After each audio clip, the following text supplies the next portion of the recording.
This is the Nietzsche Podcast. You'll do this again.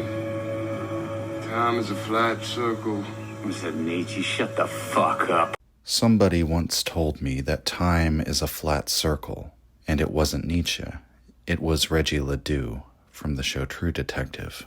The first season of this anthology series has achieved a legendary status in the almost 15 years since it debuted as one of the great artistic works of modern times. A rare experience of perfection in storytelling, direction, character, soundtrack. And yet, many come away from this experience with the distinct sense that they've missed something. In the words of Rust Cohle, this is a world in which nothing is solved. True Detective is first and foremost a mystery, and one of the ways in which it excels at the genre is in its willingness to leave the broader mystery of the show unsolved, leaving a great deal for the mind of the audience. At the story's conclusion, we come away knowing that we do not have the full story, knowing that there are other evil forces lurking in this cruel world. Beyond this, True Detective raises the more profound mystery concerning the value of life and the meaning of existence. This is primarily explored through the conversations of our main characters, the two detectives assigned to solve the murder of Dora Lang. Rust Cohle is more of a philosopher than a traditional detective. He's an autodidact and a pessimist. His viewpoint is counterposed with that of his partner Martin Hart, who expresses a conventional Christian understanding of the world. And as we will explore, there's also a mystical element to the show's villains and their ideology. Looming in the background of this show, there's this occult religion that we don't really fully understand, and of which we only catch glimpses. And some have gone so far as to refer to True Detective as a work of cosmic horror, a la H.P. Lovecraft. To be sure, the notion of a shadowy cult, worshipping an evil deity out of folk religion, conducting secret sacrifices and unthinkable crimes, all of that is certainly within Lovecraft's wheelhouse. And the King in Yellow, whom this cult worships, is a name taken straight from the work of Robert Chambers, another weird fiction author whom Lovecraft referenced. And yet, the main characters never encounter anything explicitly supernatural. There is no mind-breaking confrontation with an indescribable horror. There's no evidence that the Yellow King is anything more than a delusion. The members of the cult sometimes say things that seem to be uncanny or prophetic, but how do we know that these aren't just deranged ravings? So why is it that the label of cosmic horror has been so often applied to True Detective? I think it is because the series draws upon the same well as Lovecraft did, in playing on a sense of horror at the prospect of a cold, indifferent universe. As Michel Houellebecq argues in his biography and literary criticism of Lovecraft's work, the monsters and outer gods that terrorize Lovecraft's characters are horrifying precisely because they are not satanic. They are presumably material entities who simply regard humanity as we would regard an insect. He has a great line where he says, "What is Great Cthulhu?" Well, electrons, presumably. Lovecraft's world is one in which God is dead, for lack of a better word, and the outer gods, the old ones, these very powerful entities, but they're ultimately just the predators at the very top of the food chain, taken to a sort of cosmic scale that we can't even perhaps conceive of. But at the end of the day, they're just really powerful beings who can do whatever they wish with beings of far lesser power, which includes humanity. In other words, it's just the state of nature. That's the true cosmic horror.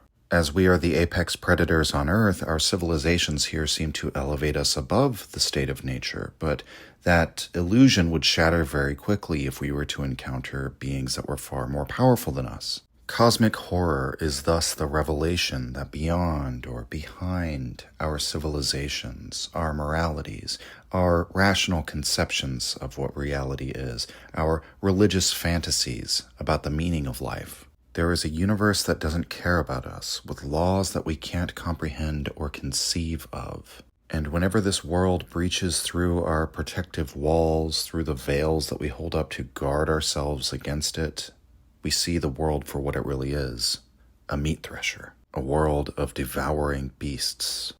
In True Detective, Rust Cohle and Martin Hart are constantly confronted with a world full of unimaginable cruelty, in which innocents are murdered and justice is subverted. As Rust puts it, quote, "It's all one ghetto, man, a giant gutter in outer space," end quote. And while it might be tempting to understand this show as a confrontation with evil, I think the real terror is the indifference of the world, of the meaninglessness of the suffering encountered in the world. Because even the malice of evil men, criminals and gang members and serial killers, that is the result of human psychology, right? Which Rust can comprehend through his many books on murder and psychosexual pathology. If there is a major departure from Lovecraft, it is that the horror is found not in the cosmos, but in the human condition. Perhaps a better comparison then would be to Schopenhauer rather than Lovecraft. Although, if there is any philosopher who manages to describe the world in terms which are cosmically horrifying, it certainly would be Schopenhauer. And Rust echoes his sentiments throughout the course of the show. Schopenhauer echoed the wisdom of Silenus that the best thing for man would be to never have been, not to have been born. So too does Rust Cohle say that it would be a kind of sin to yank a soul out of non-existence, incarnate them into this meat. What Rust perceives, and what we come to understand as the audience as well, is that beneath this seemingly ordered and stable world of suburbs, bars, and churches, there is a depraved and filthy world of brothels, drug labs, torture chambers, a world of predators that more resembles the state of nature. The very job of the detective is to prevent this world from breaking into our own. The world, therefore, the civilized world, needs bad men. They keep the other bad men from the door. And yet, the philosopher who is invoked most often when discussing the philosophical meaning of True Detective is not Schopenhauer, but Nietzsche. And much of that has to do with that famous line uttered more than once in the series, that time is a flat circle. Even though Nietzsche never wrote that exact phrase, it's a clear reference to one of his most famous ideas, the eternal return, and Rust recognizes it immediately when Ledoux invokes this idea. And Rust himself will go on to elaborate on this idea later in the series, that time is a flat circle. And he more or less puts forward the same idea that Nietzsche does, albeit with a very pessimistic attitude about it. We are all reborn into the same lives, ad infinitum. Nietzsche writes, quote, "This life as you now live it and have lived it, you will have to live once more and innumerable times more. And there will be nothing new in it, but every pain and every joy and every thought and sigh and everything unutterably small or great in your life will have to return to you, all in the same succession and sequence. Even this spider and this moonlight between the trees, and even this moment, and I myself, the eternal hourglass of existence is turned upside down again and again, and you with it, speck of dust." End quote. As Rust comes to believe, we can't remember our past lives, we can't change them, we simply live them again and again. If one truly loved life, then this wouldn't be a problem. But if life is suffering, if the horror of existence is life itself in such an uncaring universe, then this revelation would be paralyzing. The show entertains the notion of the return on that metaphysical level, but also on a metaphorical level, insofar as we might say colloquially that history repeats itself, or that there are unbreakable cycles of human behavior. Rust even applies this metaphor to his own life. He says his entire life has been a circle of violence and degradation. So on the one level, there is this grand metaphysical horror that the exact details of our lives will repeat again and again for eternity. But we might also say in general terms that there are these patterns, that the good guys lose, the bad guys get away with it, the victims are forgotten. As detectives, these are the recurrent truths that Cohle and Hart are continually exposed to. To quote one of Rust Cohle's most famous rants, quote, "Why should I live in history? Fuck, I don't want to know anything anymore. This is a world where nothing is solved. Someone once told me that time is a flat circle. Everything we've ever done or will do, we're going to do over and over and over again. And that little boy and that little girl, they're going to be in that room again and again and again, forever. End quote. The questions we're going to explore in this Halloween episode of the Nietzsche podcast concern this philosophical element of True Detective, this conversation about the value of life. We'll examine whether or not Cole's interpretation of the return is actually Nietzschean. And of course, Cole first encounters the idea from one of the villains in the show, so it would only be fair to ask whether their position is Nietzschean. We will also consider the other relevant philosophical perspectives, those of pessimists like Schopenhauer, Ligotti, or Benatar, as well as the pre-Socratic Anaximander.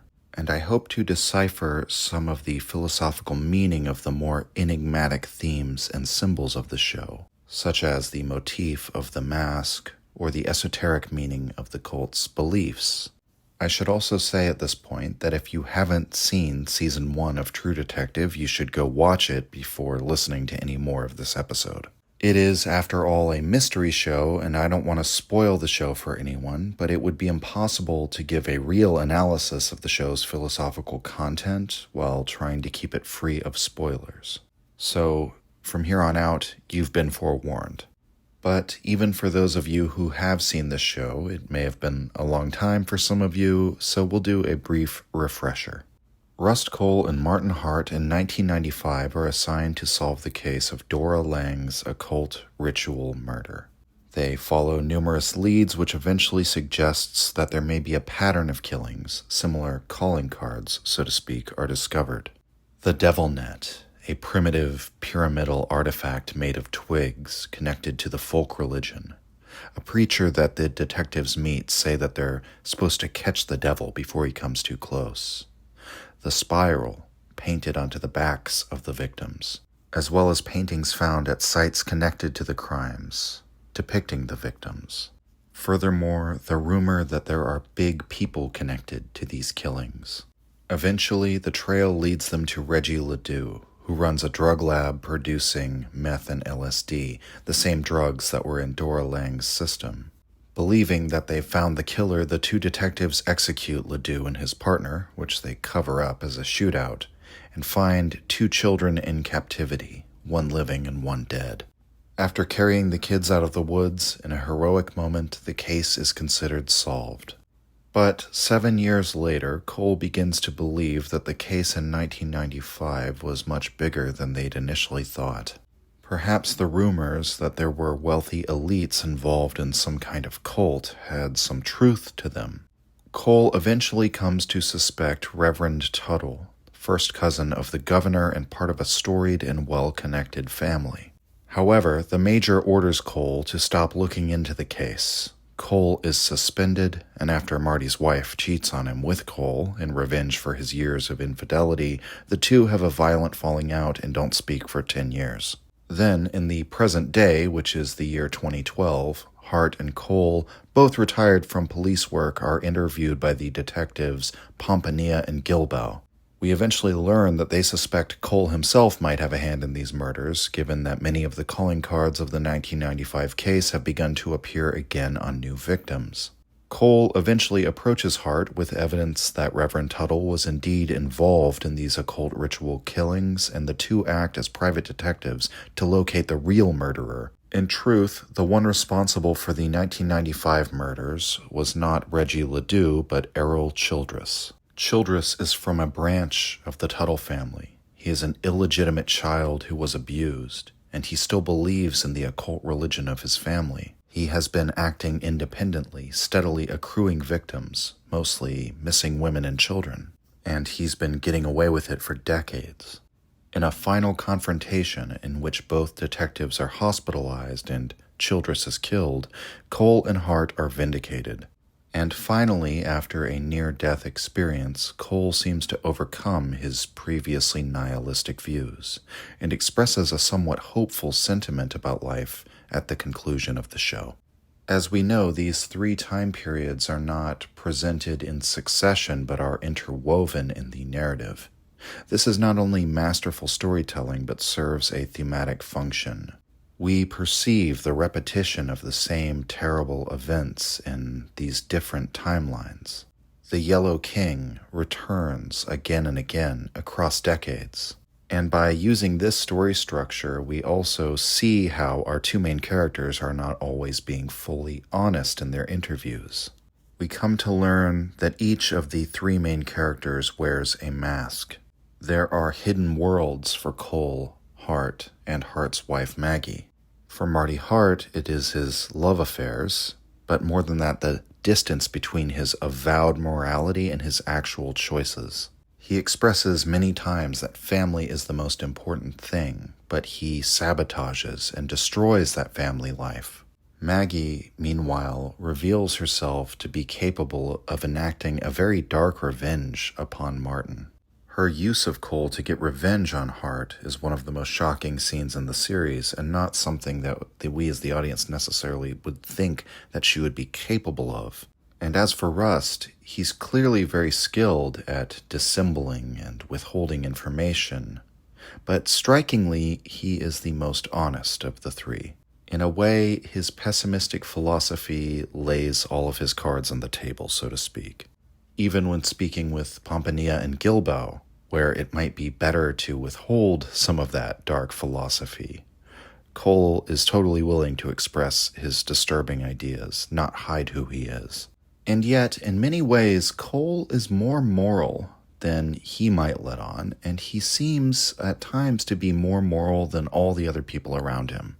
True, his morality is not cut from the same cloth that everyone else's is, but he's perfectly satisfied to make moral judgments about the people around him. In a way, this is the character's greatest secret, because so few of the audience pick up on this, I think. Rust is a disappointed moralist who has realized that morality is not the rule of the world. As he says himself, he'd prefer to think of himself as a realist, and surely any realist worth his salt would be forced to admit that most people do not lead virtuous lives. One gets the sense that he's a crestfallen and defeated optimist, because he had to be at least optimistic enough in the past to want to have children, to think that it was worth it to bring another life into the world. But then, as a father grieving for his slain child, at some point, he comes to be an antinatalist, someone who thinks that we shouldn't reproduce. And so that's the rather funny thing about Rust Cole and Martin Hart, that Hart expresses a morality that he doesn't really follow, whereas Cole criticizes all of our common moral fictions, religious fictions, all of the normal sort of moralities around him, but he actually adheres very stringently and very faithfully to his own moral code. Before we dive more deeply into the philosophical analysis, I think it's worth considering these two detectives as types. True Detective is an excellent character study in that its two protagonists are foils for one another, yet eventually good friends. They complement one another. They're archetypal and yet complex. They're not easily reducible to a single attribute. But broadly speaking, we could say that we have the world viewed through the lens of belief in the case of Martin Hart, and the world viewed through the lens of unbelief in the case of Rust Cole. We'll start with Cole, who's by far the most popular character on the show because he's just so well written. His first real excursion into his philosophical perspective is in the very first episode, and it reads like something out of a Thomas Ligotti book or something like that. Rust says, quote, "I think human consciousness is a tragic misstep in human evolution. We became too self-aware. Nature created an aspect of nature separate from itself. We are creatures that should not exist by natural law.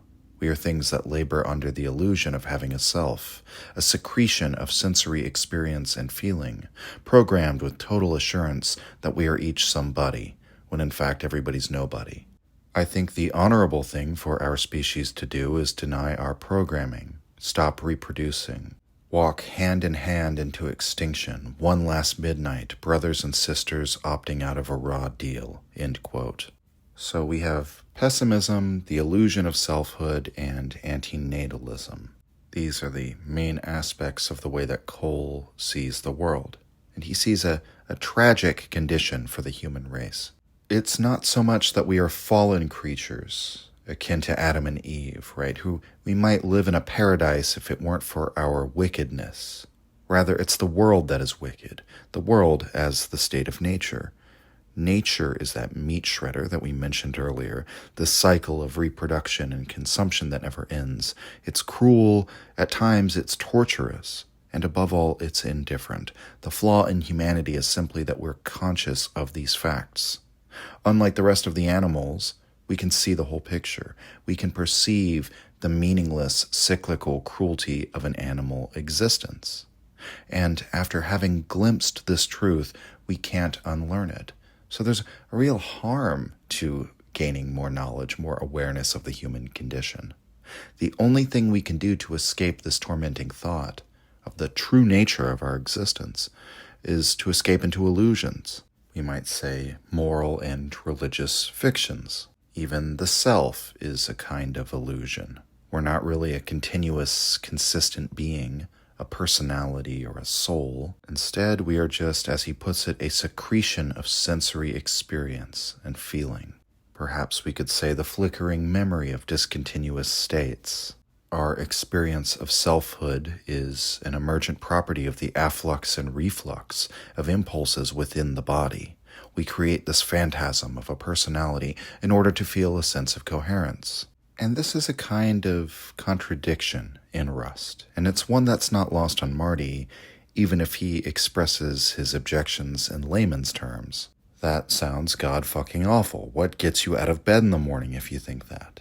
In other words, Rust's views on the human condition would suggest that a heightened consciousness, expanded knowledge of the human condition, is a kind of harm, and yet Rust wishes to dispense with the very illusions that protect us from that knowledge, that harmful, fatal knowledge. So why then does he pursue it? Why then does he attempt to dispense with these illusions? The religions of the world preserve that notion of the human consciousness as a real thing and a thing of value by positing a superordinate being above the world and a superordinate justice. There is an eternal force, God, who will settle all accounts, settle the scales in the end, punish the wrongdoers, reward the poor and the meek. All the good and humble souls will live together forever in eternity. Cole disbelieves in the existence of the importance of the individual self, and he disbelieves in the truth of this story of human specialness or cosmic justice. And yet, that's the very thing that for many people in the world is what gets them up in the morning. Believing in that fantasy, assuming it is a fantasy, is their way of not living in a world that is, as Hart puts it, god-fucking-awful. And that includes Martin Hart himself.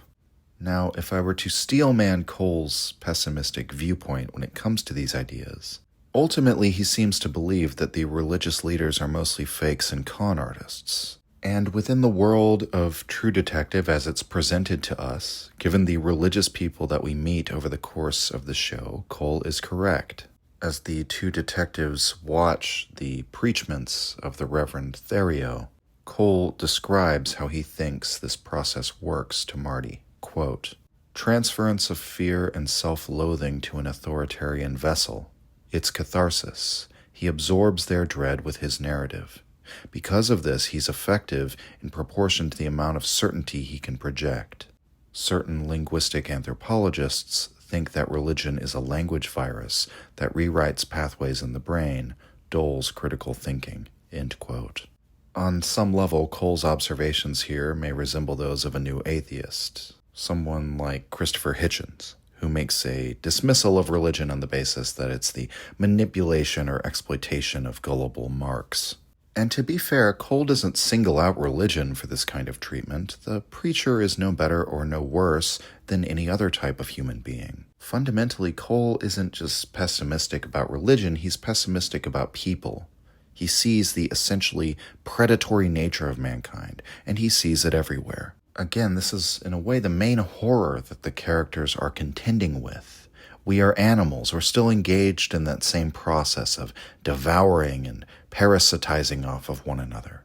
Only now we tend to do so by perhaps more sophisticated means.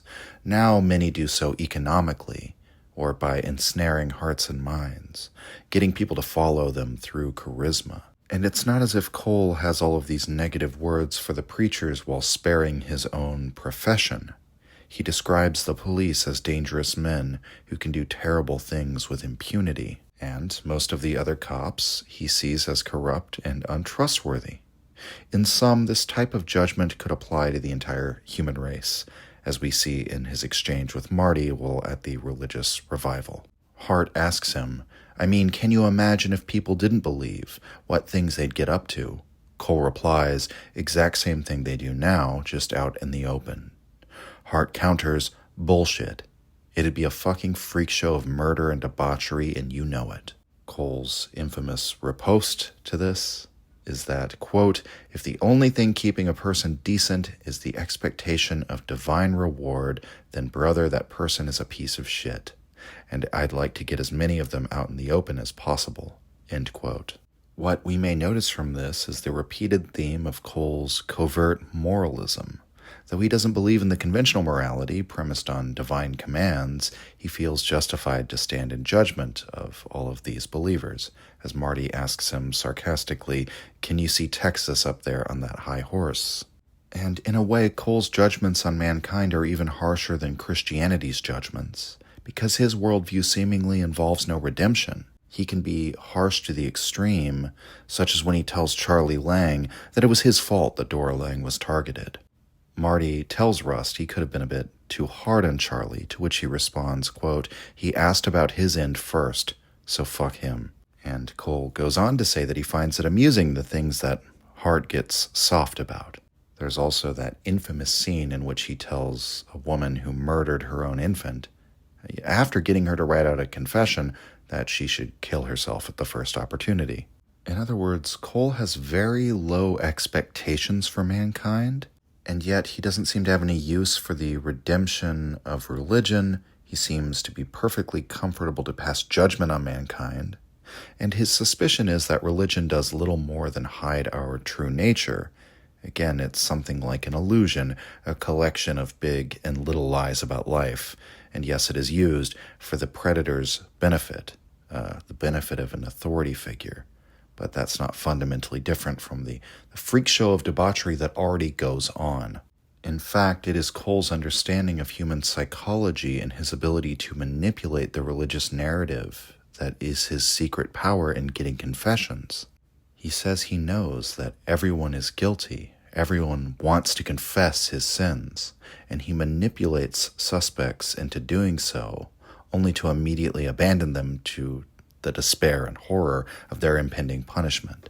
He gets the confession, and then he drops the good cop routine. Fuck them. Cole, however, does not think of himself as a hypocrite.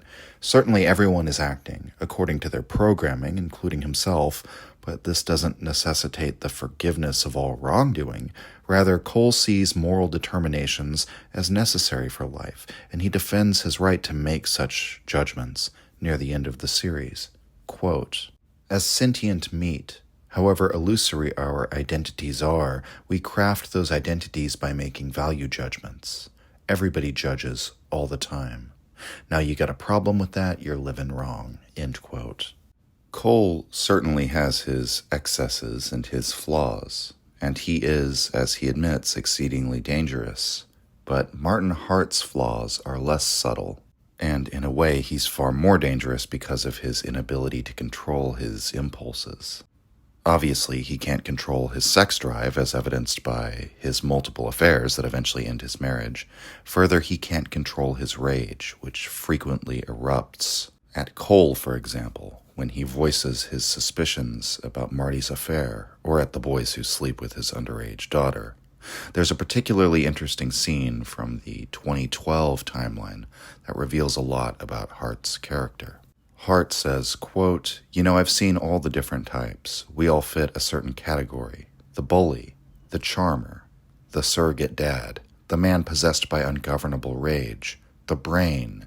And any of those types can be a good detective, and any of those types can be an incompetent shitheel.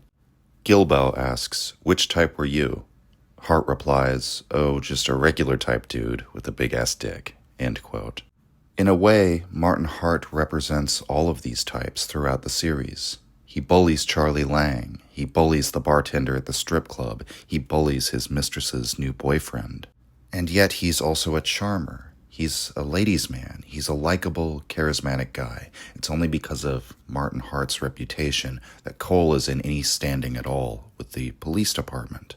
And he takes Cole under his wing. He sees his deficiencies in making friends and navigating the political world of the state police. He acts as the, quote, surrogate dad.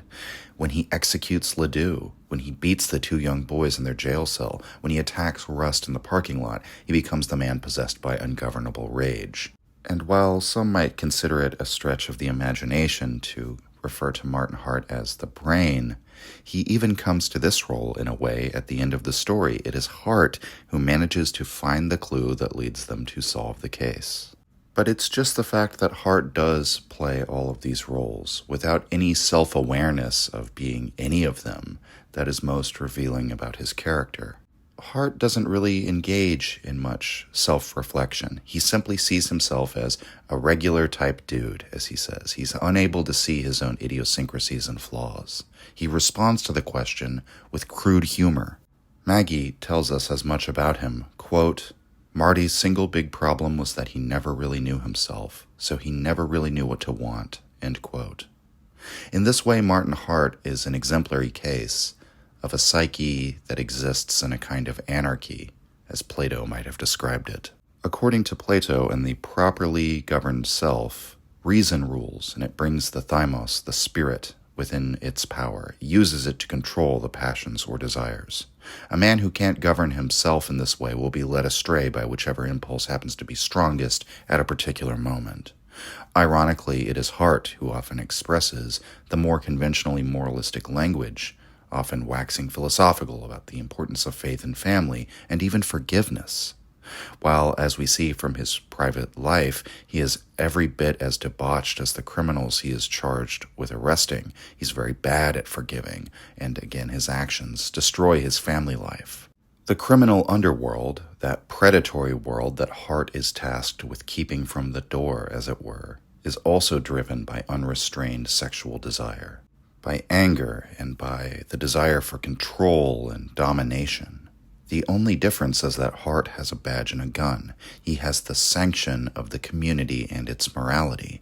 He has respectability. In this way, we could say that he's fully bought into what Rust would call the illusions of the self and of the social morality. And he doesn't even perceive his own hypocrisy in this regard, because after all, he violates that morality regularly, and he doesn't have a consistent selfhood. He is not truly free, in other words, but a slave to his impulses. And this lack of self-awareness comes through a couple times in the show, such as when he asks Rust if he ever wonders whether they're bad men. To most of the audience, once we see the intimate details of Martin Hart's life, we realize immediately that he is a bad man, quote-unquote, according to the common morality. But for Hart, it's a question, it's a possibility, it's something he can't directly recognize. But Rust says he doesn't wonder about this at all. Rust says he knows they're bad men. In another scene, Marty says to Rust, quote, I've noticed you have a tendency toward myopia, tunnel vision, blows investigations, vision skews, twists evidence. You're obsessive. Rust replies, you're obsessive too, just not about the job. Hart counters, not me, brother. I keep things even, separate, like the way I can have just one beer without needing 20. Rust says, people incapable of guilt usually do have a good time, end quote. And at this point in the show, we've already seen Hart get massively intoxicated and make really shockingly immoral decisions, but he also has a lack of awareness about this. It's not that he suppresses his guilt.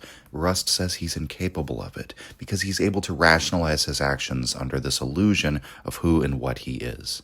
In other words, even though I gave the broad strokes of these two characters as being a contrast of belief versus unbelief, these two types could also be seen as a contrast between, say, the believing hypocrite and a cynical moralist.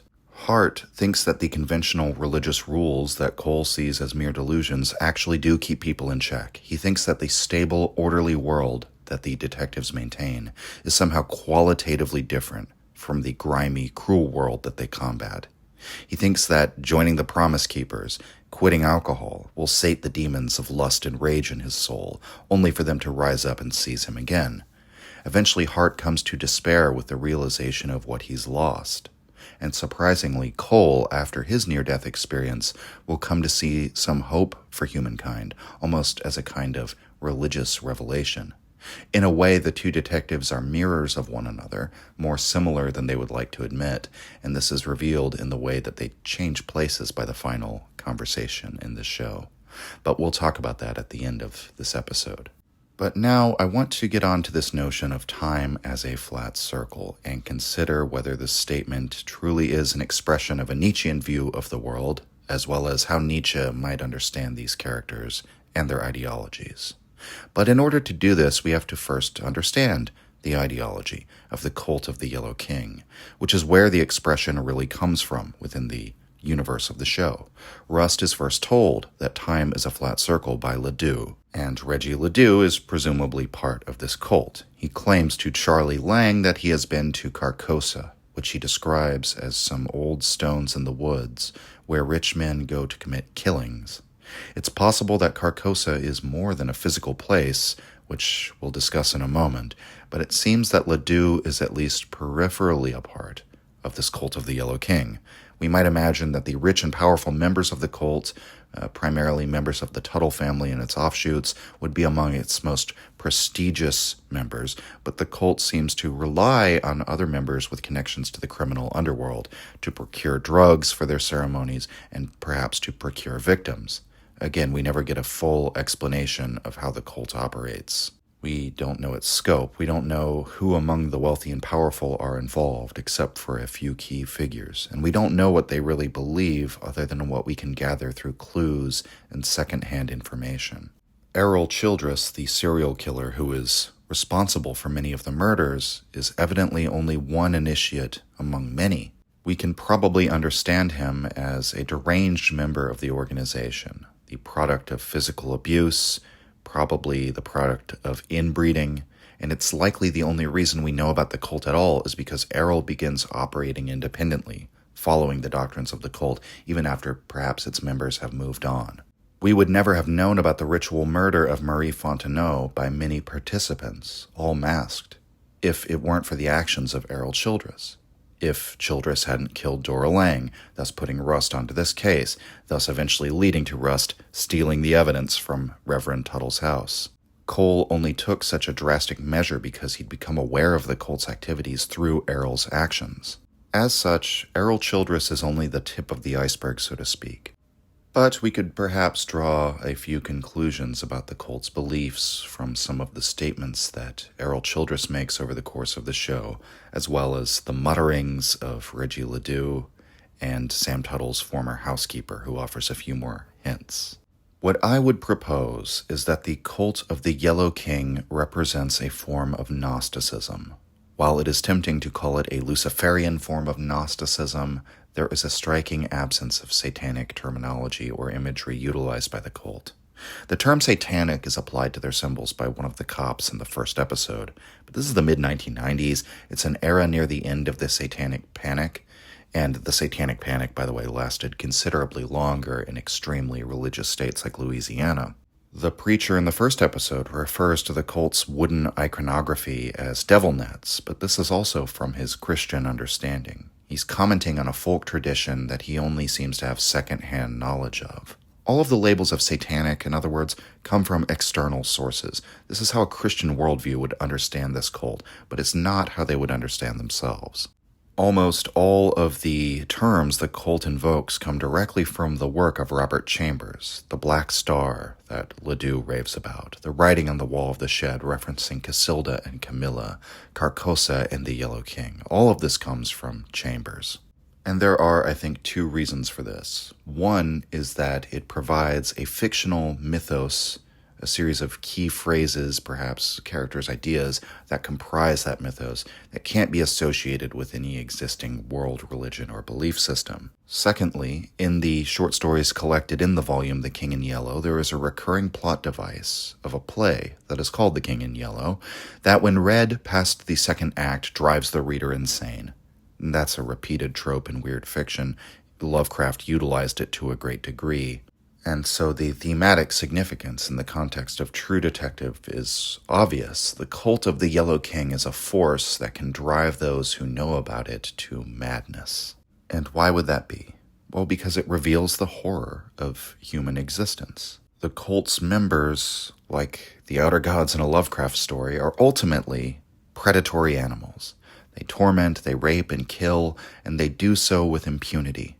They do so in secret. They do so with no power that can stop them. Again, this is a debauched world lurking beneath our own, the scope of which we can't really know, and it seems to touch upon all of the power centers in society. And the more we learn about it, the more disturbing it is. And this culminates in the videotape of the cult's activities, which elicits nausea, screaming, vomiting from those who watch it. But this gets us no closer to understanding the cult's esoteric beliefs. But I think we have enough clues in order to produce some rudimentary sketch of it, drawing upon parallels with real-world occult spiritual ideologies in order to fill in the blanks. The reason why I hold that the cult is a form of Gnosticism, what we might call evil Gnosticism, is because Gnosticism holds that this world is a fundamentally evil creation. The early Christian forms of Gnosticism believed, for example, that the God of the Old Testament, Yahweh, was actually an evil God, and that Jesus Christ was the son of a different, good God who sent his son in order to show us the way out of a universe that fundamentally enslaves us within death and sin and pain and suffering. This false deity within Gnosticism is known as the demiurge. He's not the true creator of all the universe. He's merely created his own sub-world within it. While we are by nature one with God, with the all-powerful, benevolent, and ever-present creator of the true universe, within the demiurge's sub-world, we are forced to live a samsaric existence as individual beings who are subject to death. And there have been many forms of Gnosticism. There have been more philosophical forms. There have been Satanist forms of Gnosticism. And some of these Gnostic schools of thought believed that our lives didn't even end at death, that beings within this evil world are continuously reincarnated into it. In other words, finding some sort of salvation, whether through a religion like that of Jesus or through some sort of occult magical system of belief, becomes of primary importance to someone who believes in this form of Gnosticism. Existence for them is a form of eternal slavery within a cyclical meat grinder. Thus, Dolores says, death is not the end. Rust says he hopes that she's wrong about that because he's thinking about being continuously reincarnated into this same existence. But Dolores says that we should rejoice at this fact, which implies to me that the cult believes they have some way to transcend this existence. In other words, either way, death is not the end, and whether or not one could rejoice would be whether or not they found some sort of belief system or conviction that they could transcend this world. But if one does not, or cannot believe in such a thing, then the eternally recurrent nature of our existence could become a crushing burden. As Ledoux tells Rust, he's done this before and will do it again. Rust will later extrapolate from this idea, based on explanations that waver between the scientific and the mystical, coming to an understanding of this circular existence as akin to the eternal return of Nietzsche. And while this is Rust's understanding of the phrase, time is a flat circle, and thus can't be taken as definitive on what the cult believes, it's at least worth considering given his long investigation into the cult and their activities. We'll begin with his attempt at a scientific explanation. Quote, "In this universe, we process time linearly forward, but outside of our space-time, from what would be a fourth-dimensional perspective, time wouldn't exist, and from that vantage, could we attain it, we'd see our space-time would look flattened, like a single sculpture with matter in a superposition of every place it ever occupied, our sentience just cycling through our lives like carts on a track. See, everything outside our dimension, that's eternity, eternity looking down on us. Now to us, it's a sphere, but to them, it's a circle." End quote. Rust therefore invokes physics, new theories in physics, imbrain theory, in order to understand how it could be in reality that time is a flat circle. And this does mirror Nietzsche insofar as Nietzsche attempted to prove the eternal return scientifically for a time. But we might wonder who the them is in Rust's explanation, the ones outside. Who are the beings in this eternity looking down on us? Is it God? Is it the demiurge? Or is it something more sinister? Lovecraft's outer gods or something like that. And this is why I invoked satanic versions of Gnosticism earlier, because even though there is never any explicit reference to Satan in the cult's beliefs, these forms of Gnosticism tend to view what is outside of this world, not as a coherent eternal being, but as a kind of chaos. Not as a good deity, the monadic God who sent his son Jesus, rather a force of destruction that wishes to break the chains of existence. Being itself, we have to remember, in this view, being itself is a form of bondage, of slavery. The religious beliefs within this existence, like Christianity, only serve to reproduce that slavery. True liberation, then, would be liberation from the limitations of existence. But that would be experienced as evil by all those who think that life could be, well, good. And this, I think, is why Dolores invokes, quote, "him who eats time." Time is what enslaves us. The nature of our suffering is that we are incarnated into a world of space-time. And Rust therefore goes on to give this metaphysical, almost occult-sounding explanation, which invokes death and time almost as personalities, or something akin to forces. This is more than just an understanding of reality premised on scientific ideas. Quote, "In eternity, where there is no time, nothing can grow. Nothing can become, nothing changes, so death created time to grow the things that it would kill. And you are reborn, but into the same life that you've always been born into. I mean, how many times have we had this conversation, detectives? Well, who knows? I mean, you can't remember your lives, you can't change your lives, and that is the terrible secret fate of all life. You're trapped by that nightmare you keep waking up into." End quote. So one could see these beliefs as a kind of blending of Gnosticism with Nietzsche's eternal return. But it should be noted that Nietzsche was not really the first one to think in this cyclical manner about existence. One philosopher who comes to mind is Anaximander, the pre-Socratic, who saw all definite existence as something stolen from an original state of being called the indefinite. The indefinite is true being in which nothing changes, nothing becomes. Becoming is a kind of stolen existence, and thus the guilt for having stolen our lives from the indefinite has to be recompensed by having our lives eventually end. We arose, which was a kind of theft. The theft is recompensed by passing away. According to Anaximander, this is why becoming is a kind of strife, because existence is an inherent injustice. Furthermore, Anaximander also believed in a cyclical procession of worlds, one after the other, which arise and pass away, just like the individual things within them. Rust's scientific understanding of this idea seems to follow from reasoning that is also employed by Heinrich Heine, a poet who is influential on Nietzsche himself. Heine writes, quote, "According to the eternal laws governing the combinations of this eternal play of repetition, all configurations that have previously existed on this earth must yet again meet, attract, repulse, kiss, and corrupt each other again." End quote. In other words, across an infinity of repetition, the same formulations of matter and energy will reoccur in the same sequence an infinite number of times. If we are eternally reborn into this same existence, well, given an infinite amount of time, we will relive the exact same events, the exact same lives. Some have questioned the mathematics or the physics behind this, but I think we can set that aside for a moment, because for Nietzsche, at least, it goes further. He dramatizes the eternal return in his book Thus Spoke Zarathustra and the aphorism The Vision and the Riddle.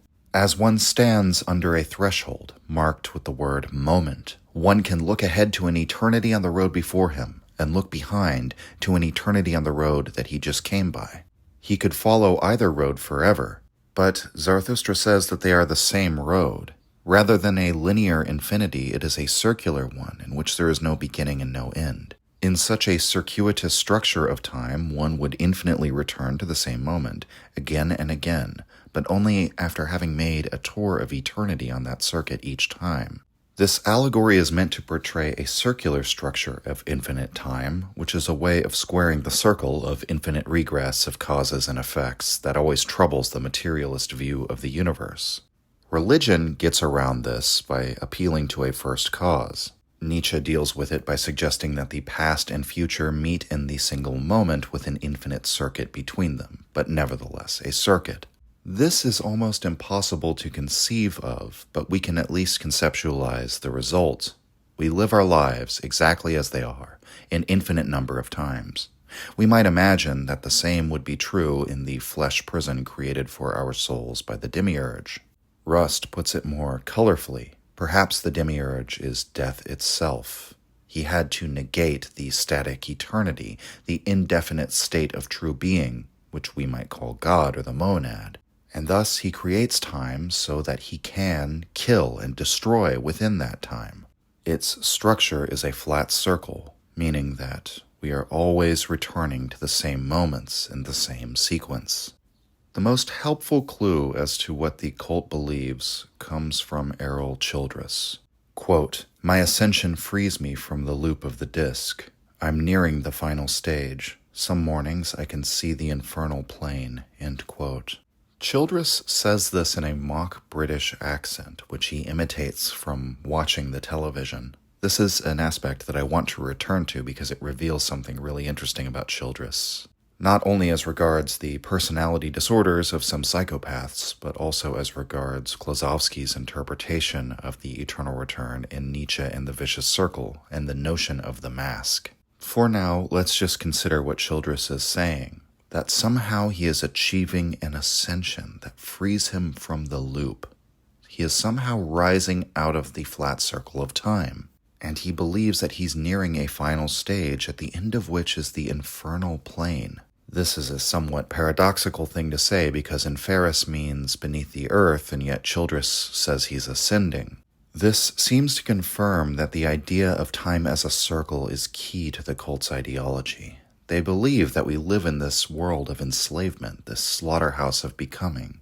All our goals and pursuits within this world would be, from this perspective, a ridiculous farce. Our moralities and religions would be a delusion, much as Rust sees them.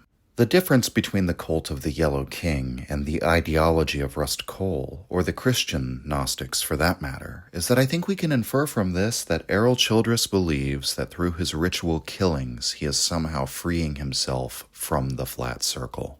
He says these words about freeing himself from the loop after saying he has very important work to do.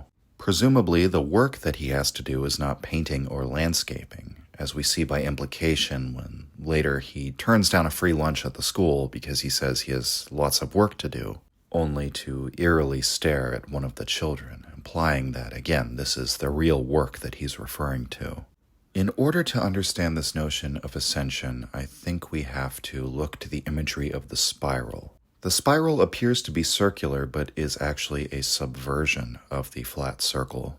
We could imagine a spiral staircase in which the set of stairs leading up to each floor is directly underneath the stairs above it. In other words, it doesn't spiral inward or outward, only up or down, and therefore we could say that one will stand at the same place on the stairs in terms of the four cardinal directions many times in their ascent or descent.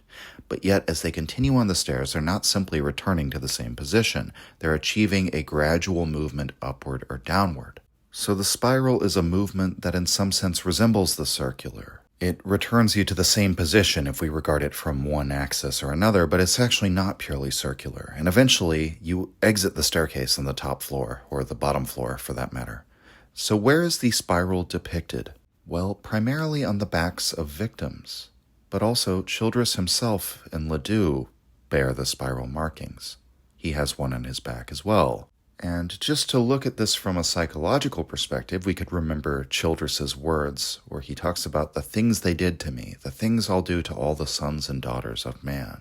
He was marked with the spiral of the cult. It looks as though it was like burned or etched into his back in some way. And thus, psychologically, perhaps his killings are a form of repayment to this evil world by taking victims himself and marking them with a spiral.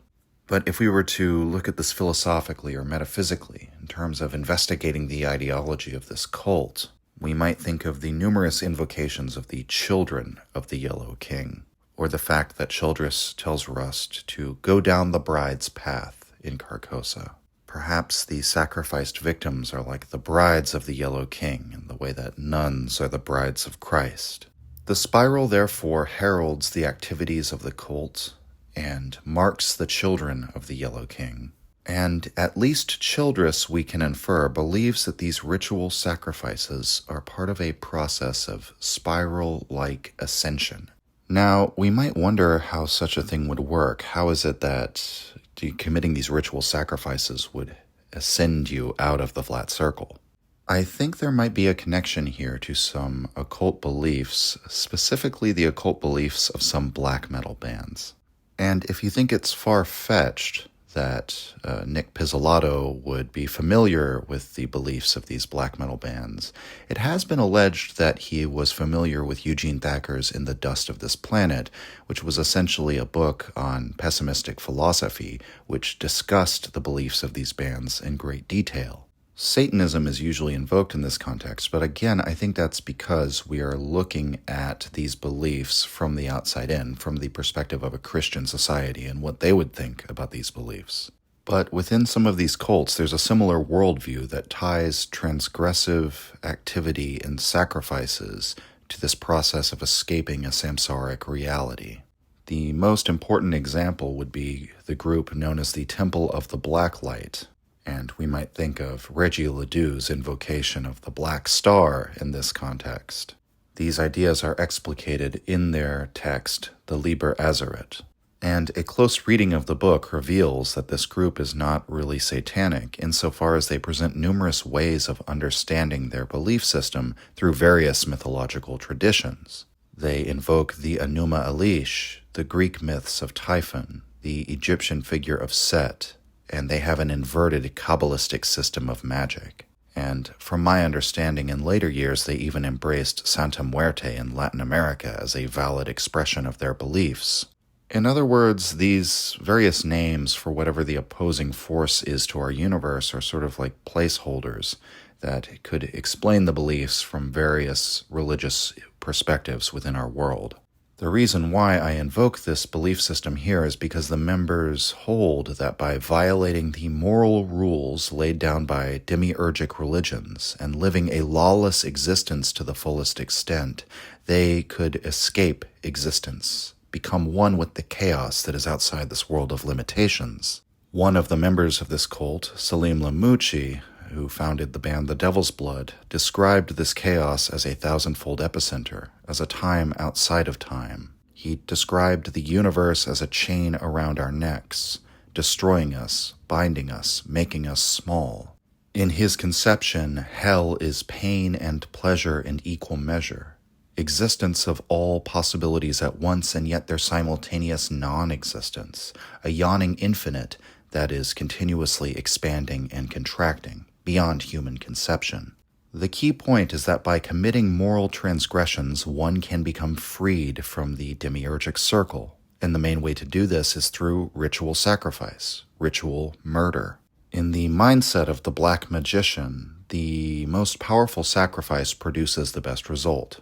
Sacrificing a worm, for example, would not be transgressive at all. Sacrificing a cat would be more so, but sacrificing a human being would be the ultimate transgression. And so, rather than finding a kingdom of heaven within, as the Christian Gnostics believe, they try to find a lawless chaos within. By following that lawlessness, by making one's will aimed against all of the rules of this world, they can by that token transcend this existence. And I think this is why both Ledoux and Childress are sort of taunting about the circular nature of time, not because it's their goal that everything ought to repeat. I think it's because they see the ordinary people, their prey, as trapped within the disc. They're nothing more than insignificant slaves. They're chattel that they can do whatever they want to. They believe that they will be the ones to transcend and escape this universe, and perhaps that is the infernal plane that Childress envisions, that thousandfold epicenter, contraction and expansion, simultaneous existence and non-existence. The black star is the black light guiding them to live this lawless way of life. And while we never get a description of who or what the Yellow King is exactly, it seems to be the placeholder name for that force of chaos beyond time. The word Carcosa is a bit more of a mystery, but Childress tells Rust as he enters the abandoned fort, evidently the site of many murderous rituals, that he's in Carcosa now. And long before Rust ever visits this place, Ledoux says that he is in Carcosa with him. And I think that if we take the flat circle seriously, as Rust does when he says that that little boy and that little girl will be in the room at Ledoux's shack for eternity, we'd have to conclude that there are quite literally haunted places in this world. That the site of some horrific murder, the place where Dora Lang's body is left as a kind of sick occult display, or this old fort, the old stones where rich men go to kill, this becomes a place where that event is still happening, is destined to happen, and will happen again and again.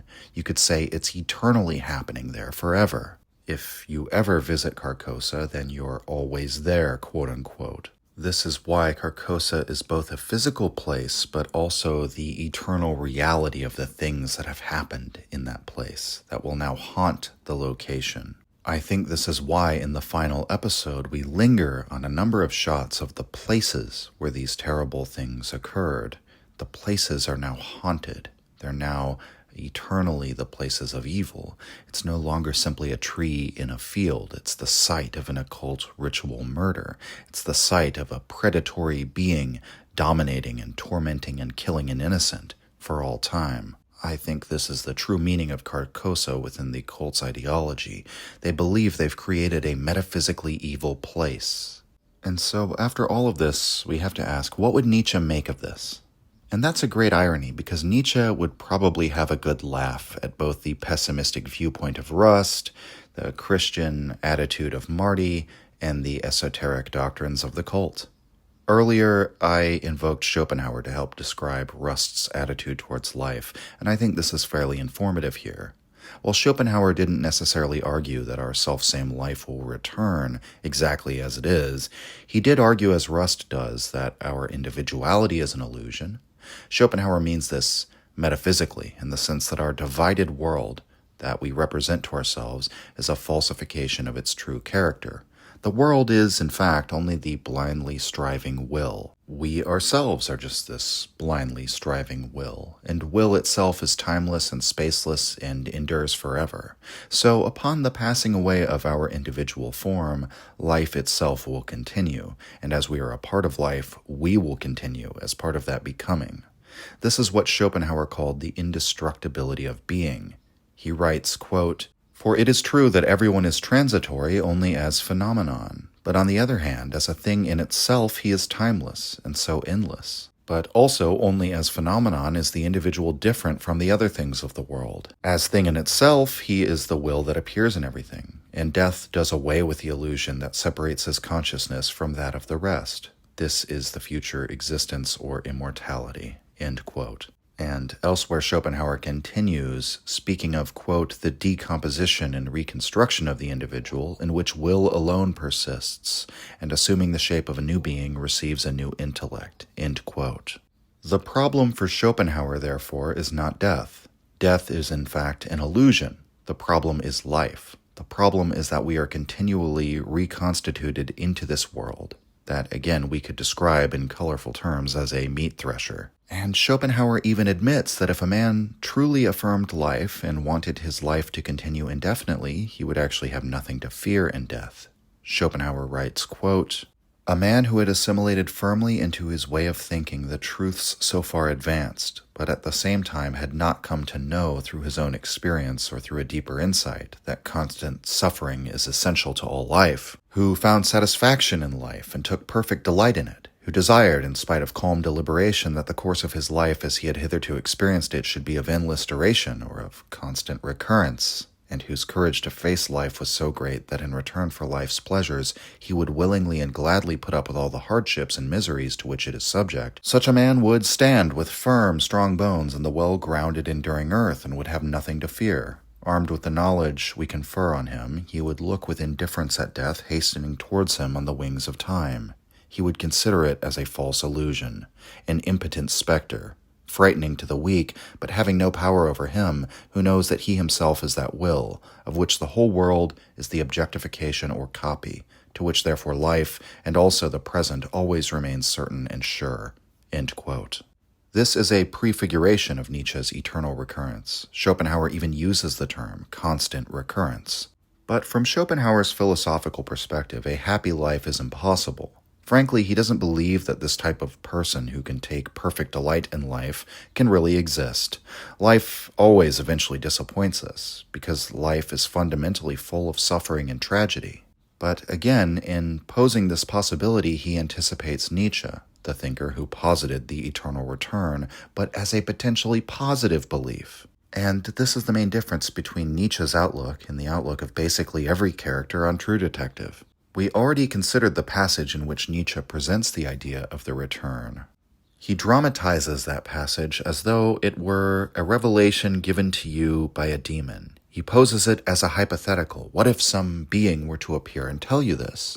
It's particularly instructive to look at the second part of that aphorism, therefore, where Nietzsche talks about the implications of hearing the eternal return. Quote, "Would you not throw yourself down and gnash your teeth and curse the demon who spoke thus?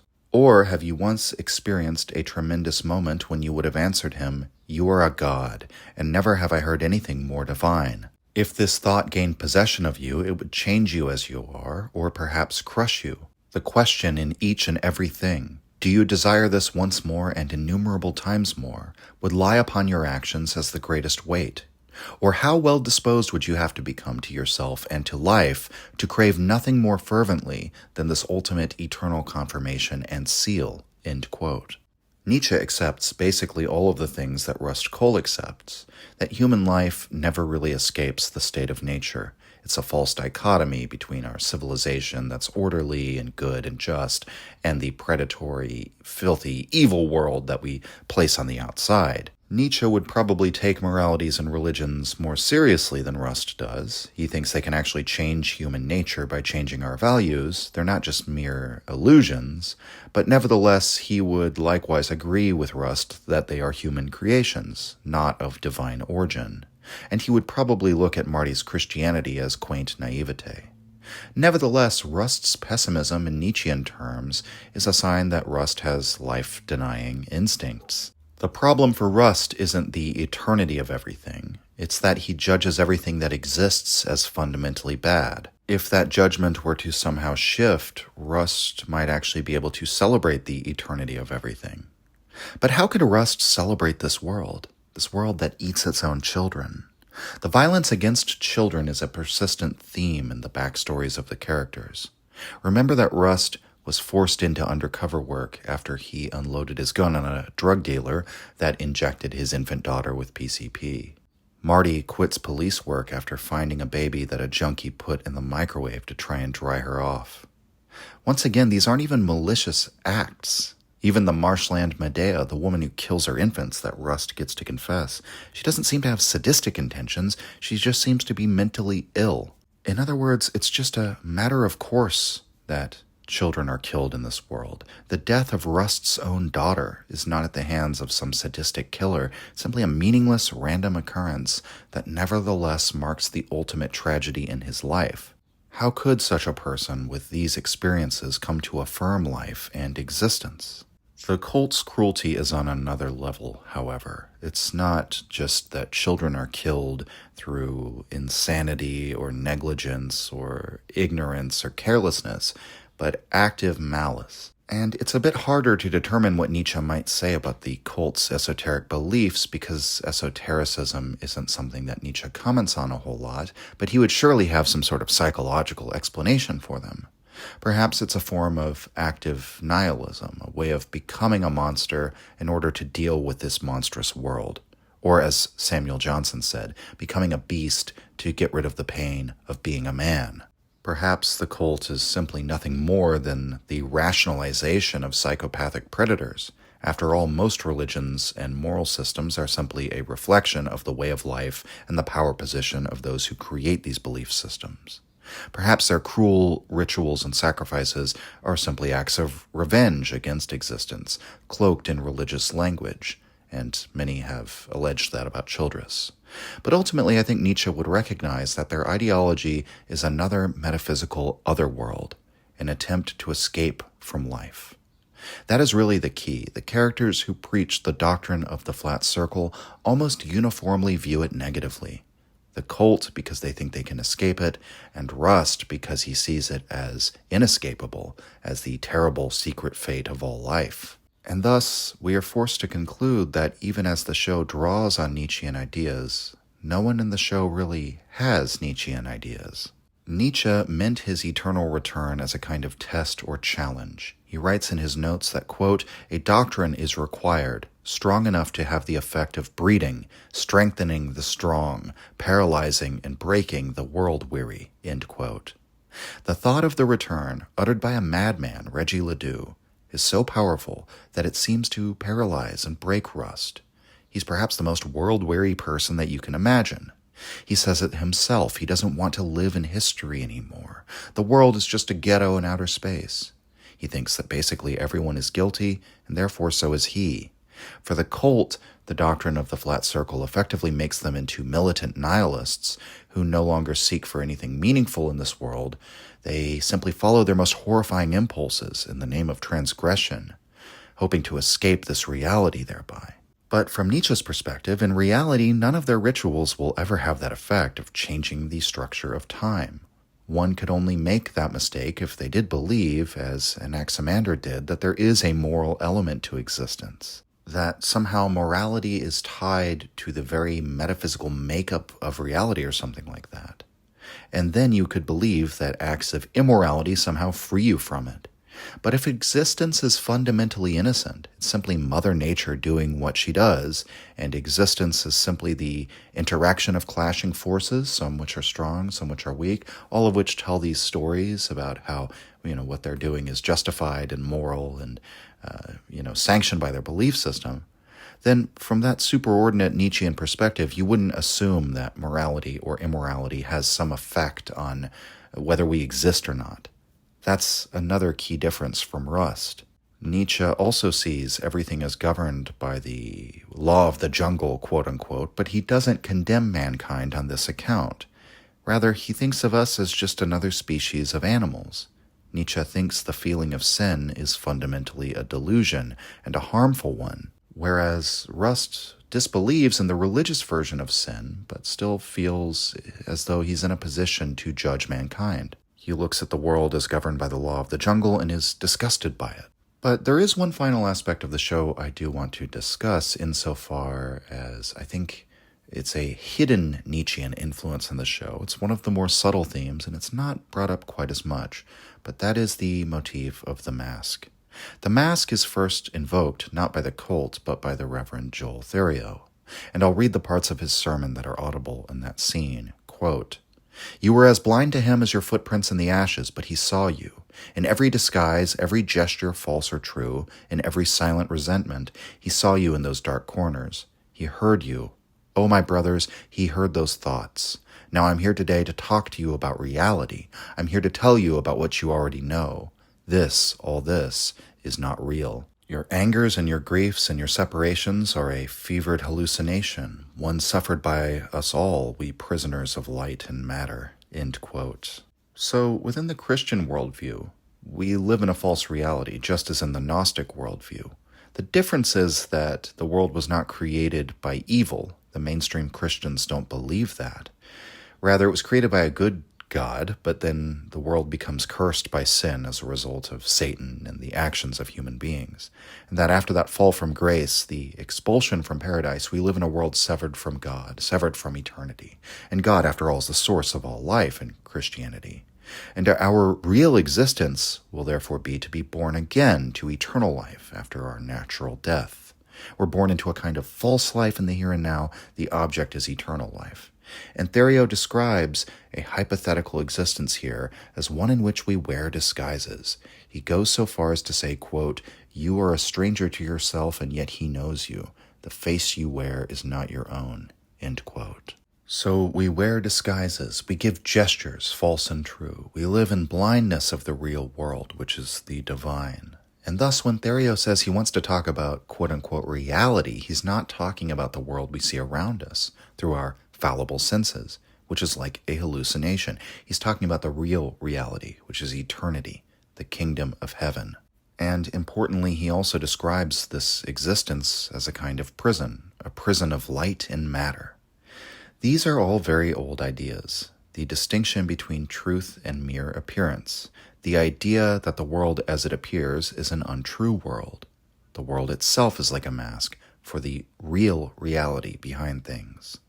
Therio's preachments are in some sense indistinguishable from the Platonic allegory of the cave, shackled prisoners misled by their senses into believing in phantasms.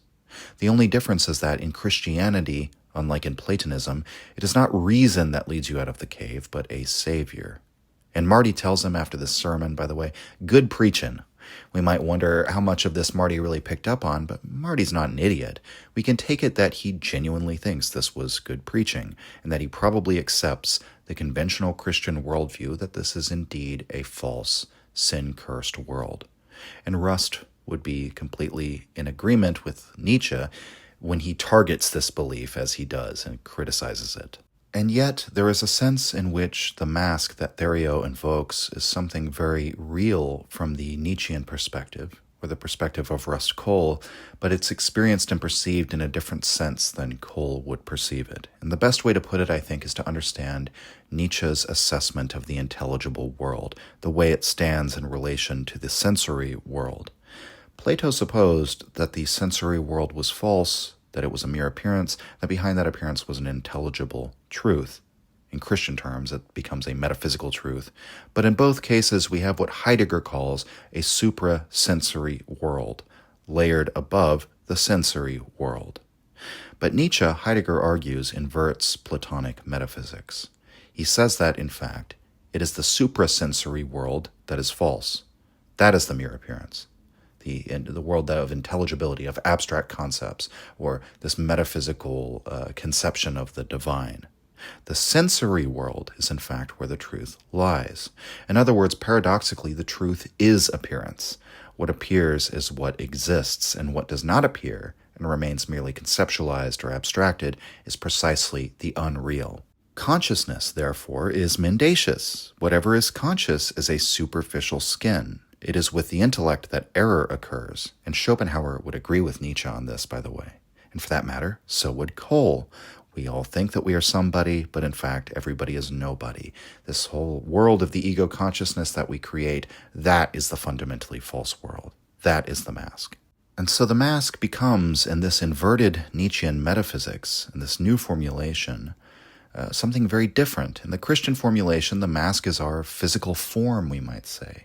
That's the face which is not our own that Therio invokes. It masks an immortal soul, which is our true being. So too with the physical world. That's a mask over the true world of the divine, the kingdom of heaven. For Nietzsche and for Cohle, though, the physical world is true. This is just a world of programming, as Rust calls it, instincts patterned by psychological and physiological demands. It's the coherence of the self, the mind, as it were. That's the mask. Because in fact, everybody's nobody. Again, as Cohle puts it, consciousness is even a misstep in evolution. And I think it would be interesting at this point to consider Klosowski's reading of Nietzsche. In his interpretation in his book Nietzsche and the Vicious Circle, Nietzsche's anti-metaphysics ends up denying the existence of a coherent subject. But the consequence of this is that we can only assert that we are, all of us, just discontinuous states. We each pass through a series of individualities or personalities.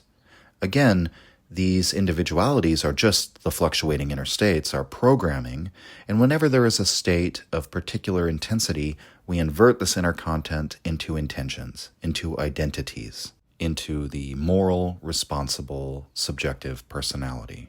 Rust is aware of all this, and yet he still plays the game, so to speak. He participates in the social illusion that we are each somebody. And we could say that this is because, owing to his own programming, he is just as taken with this illusion as the rest of us. He is aware of this, but he can't fight his programming just by wanting really hard to not be programmed that way. He, too, has a well-defined personality, in fact. For somebody who says everybody's nobody, he himself is nevertheless one of the most distinctive characters that's ever been written, right? So he has, in other words, his own mask with which he associates himself, and he definitely holds on to that mask, onto that personality. As Maggie says, he knows exactly who he is. And that's a very funny thing in and of itself. It's another one of those interesting contradictions with Rust, that he could know exactly who he is while holding that quote-unquote who he is an illusion. Whereas Marty lacks self-knowledge almost entirely. He lacks self-awareness, and yet he has this fake constructed version of who he is. Now, this becomes more interesting when we consider Errol Childress. Childress is always playing different characters. We can identify at least 3 voices that he uses. In episode 3, we hear his sort of like public-facing voice, like the helpful groundskeeper. It's a role he reprises when Pompanilla and Gilbo encounter him many years later. He puts on this face when he speaks to one of the teachers at the school. He speaks in respectful tones, and he's almost disarming. He's fairly articulate even. And then, of course, he imitates the British accent on television. That's the most telling mask he adopts, I think, because it almost seems to change his mode of expression, as if he's able to express a more sophisticated explanation of his esoteric beliefs because he's put on a more sophisticated mask. But then there's that low, growling, sometimes booming voice. The voice he uses to speak to Rust in Carcosa, or the voice he uses to speak to his half-sister during their incestuous moments. His words are almost slurred, a far cry from the 2 other voices we hear him use. I would suggest that we consider what Klosowski has to say about the effect that the eternal return would have on one's sense of identity, supposing we were to fully accept the eternal return, become swept up in the movement of the vicious circle, as he calls it. If one's existence is on a circuit, and there's no beginning and no end, there's no becoming or change in personality that's possible. Nothing can ever be accomplished because it always has to be reaccomplished the next time one passes through the circuit. One always forgets who one is. And when they inevitably remember again, there's no finality to this. Once again, they forget and have to re-remember. And as the consciousness is fundamentally illusory anyway, a world of error, all we are is this series of discontinuous states, as Rust would say, our programming, then one who embraces the circle would see themselves as simply a revolving circuit of personalities. There is no coherence or story to them. They never develop or become anything. They don't have any meaning. It's simply a revolving loop of intensities, pure impulse. And this, I think, is the nature of Errol Childress. He, like Rust, knows that everybody is nobody. And as I mentioned before, many psychopaths have that capacity for dissociation, or picking up random faces or characters, acting. In some sense, they're always acting their whole lives, having to conceal their true predatory desires. Childress, I would say, in psychological terms, is fully dissociative, perhaps owing to his childhood abuse or just inherent psychopathy. He doesn't have a true personality. He only has the masks that he wears. That in itself is part of the nature of our slavery in this demiurgic world of becoming. He wishes to ascend to that infernal plane, become one with the Yellow King, be snatched out of this circuitous existence and truly become, we might say, real. And thus when he confronts Rust in the final episode, he stabs him through and tells him, "Take off your mask." Is the mask, in this sense, Rust's physical existence? Or is it the conscious personality that he clings to, that he still believes on some level, however much he might protest, is real? In the eyes of the cult of the Yellow King, both are fundamentally false. There are only the eternal events that happen on this plane of existence, in which we are revealed for what we are. It's of no small significance that he also calls Rust a little priest. Maybe it's because Rust's covert moralism, or the fact that Rust will eventually have a kind of religious experience. Somehow Errol knows that Rust will come and die with him, even if Rust manages to come back from death. It's utterances like these from the villains of the show that bring us closest to the possibility that there's something supernatural going on. These characters really do have some sort of mystical knowledge of the various eternal, circuitous existences that they encounter. But, of course, after Rust and Marty manage to kill Childress and are rescued, Rust has his near-death experience, during which he encounters his daughter. As he fades apparently into death, he doesn't experience nothingness. He doesn't experience a recurrence of his old life. He instead enters into an existence which is, in its totality, his daughter's love for him. After this, he wakes up and is profoundly shaken by the experience. The two detectives then have a final exchange. Quote, Marty, didn't you tell me one time, dinner once maybe, how you used to make up stories about the stars? Rust, yeah, that was in Alaska under the night skies. Marty, yeah, you used to lay there and look up at the stars? Rust, I never watched TV until I was 17, so there wasn't much to do up there but walk around, explore, and... Marty, and look up at the stars and make up stories. Like what? Rust, I tell you, Marty, I've been up in that room looking out those windows every night here just thinking, it's just one story, the oldest. Marty, what's that? Rust, light versus dark. Marty, well, I know we ain't in Alaska, but it appears to me that the dark has a lot more territory. Rust, yeah, you're right about that. As the two walk to the car, the conversation concludes. Rust, you're looking at it wrong, the sky thing. Marty, how's that?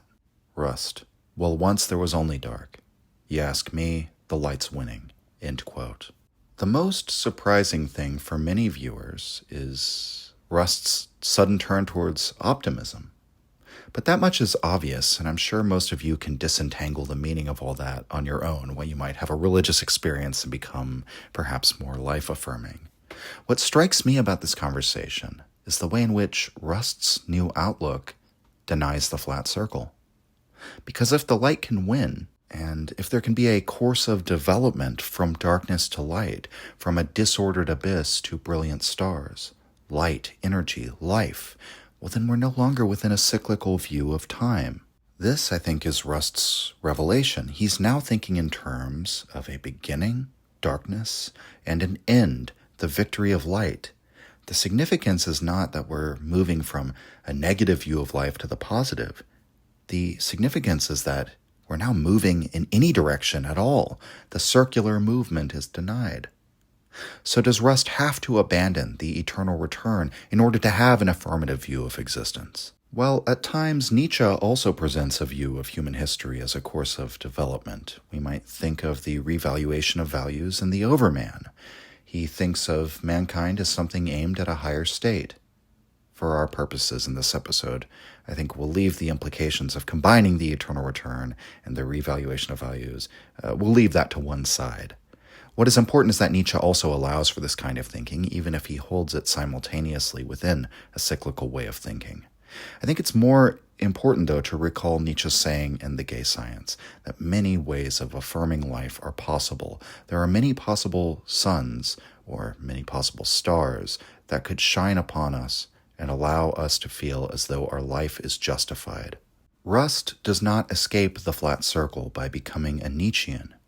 His conversion to optimism after a near-death experience might bear more resemblance to figures like Pascal or Kierkegaard. Even though it seems unlikely that he will become a religious fanatic anytime soon, he arrives at his new outlook through a kind of metaphysical experience of eternal love.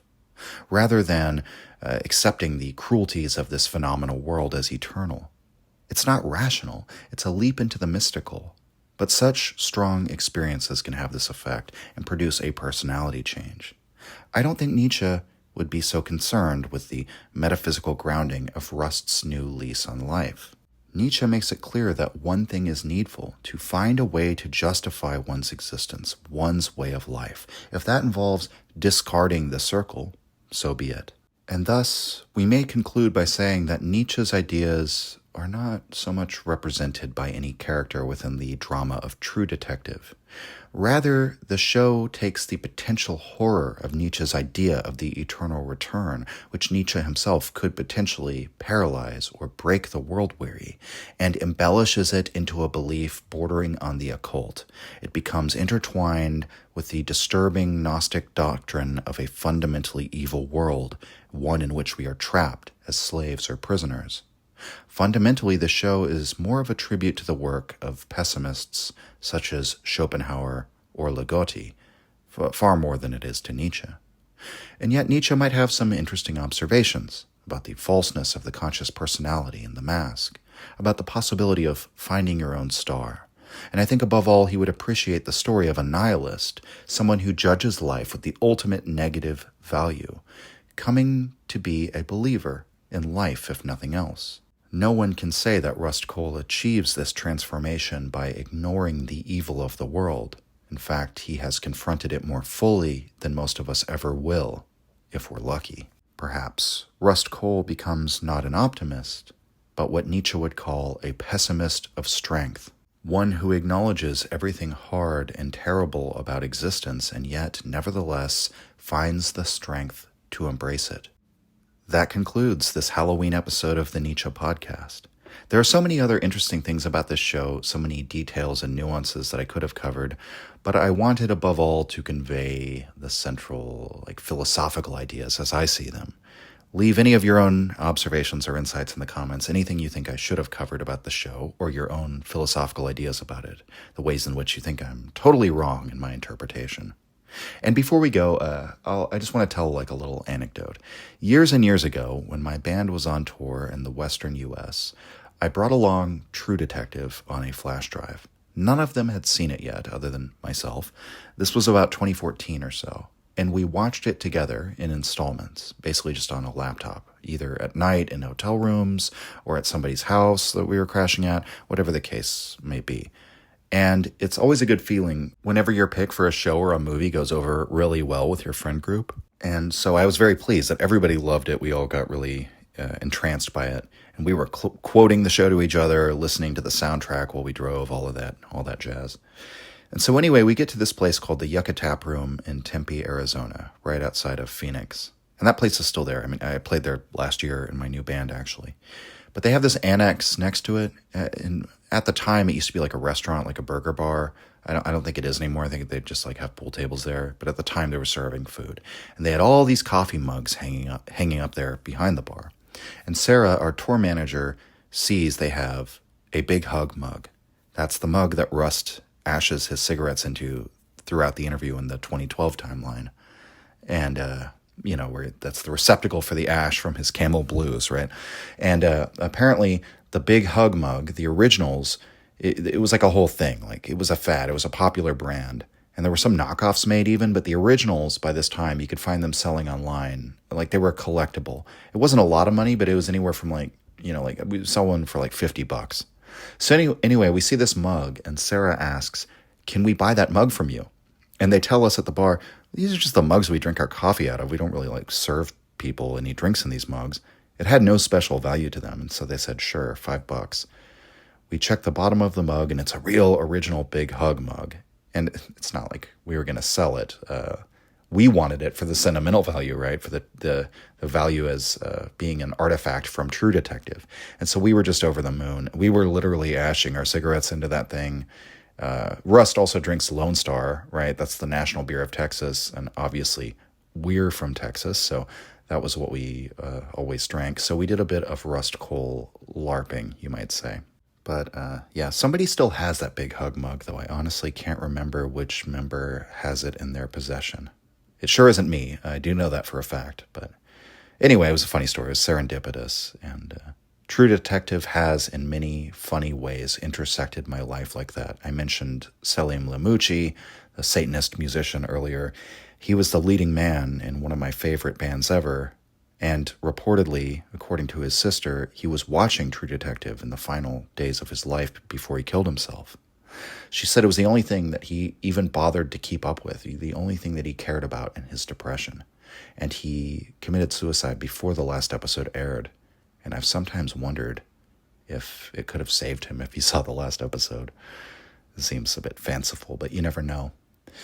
After the fact, I've also become good friends with someone who used to sing with him. And so, anyway, I just have all these weird intersections in my life with this show. Maybe fate was trying to tell me something. But, all right, that's it, everybody. Have a happy Halloween. Have a reverential Day of the Dead, a solemn All Saints Day, or All Hallows Day. Remember, the veil between worlds is very thin at the moment, and spirits are walking amongst us, so pay your respects to them. And when you go trick-or-treating, don't forget your masks. Signing off.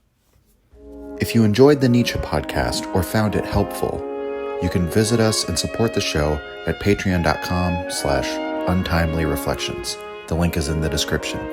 Or just share the show with any of your friends that you think might enjoy it or on social media. Thank you for your support.